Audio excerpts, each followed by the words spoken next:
Sanh chữ Giêsu tứ du luôn lạc an. Nữ do có buông kê cư chi chúa non đen. Cho phương kê chúa bê mong chúa lãnh phi trên. Chữ Giêsu do con công phu giống trao đời.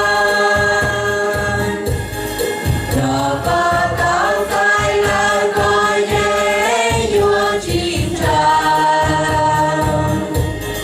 Thì ra đã chi nhỏ chúa luôn là tên nó phi lời. Vì có tiếng con sai và con trong trap đời. Để cuộc về đưa sang chữ của đạo hữu. Thế sang chữ coi con nhớ sinh chữ Giêsu. Như gió xuống kê tha danh lưu chúa non đen. Cho tu cứ bao thế tạo chúa kê dư thèn. Chữ Giêsu do khó công phu giống trao đời. Cho có tao sai lời có dễ vua chim trao. Thì ra đã chi nhỏ chúa luôn là tên luôn phi lời. Vì có tiếng tao sai và không trong trap đời. Và chỉ cho Giêsu lưu dù ô công phu.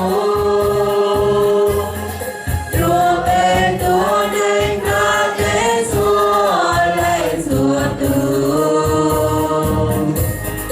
Do có không cứ dòng cha đề nhà đề tu.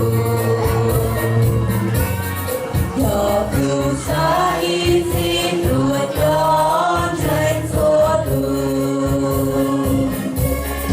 Chữ Giêsu do có công phu trong trao đời.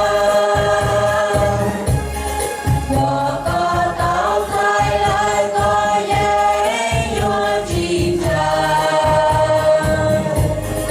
Thì ra ra chi nhỏ chúa luôn là tên luôn phi lời. Vì có tiếng tao sai và không trap đời.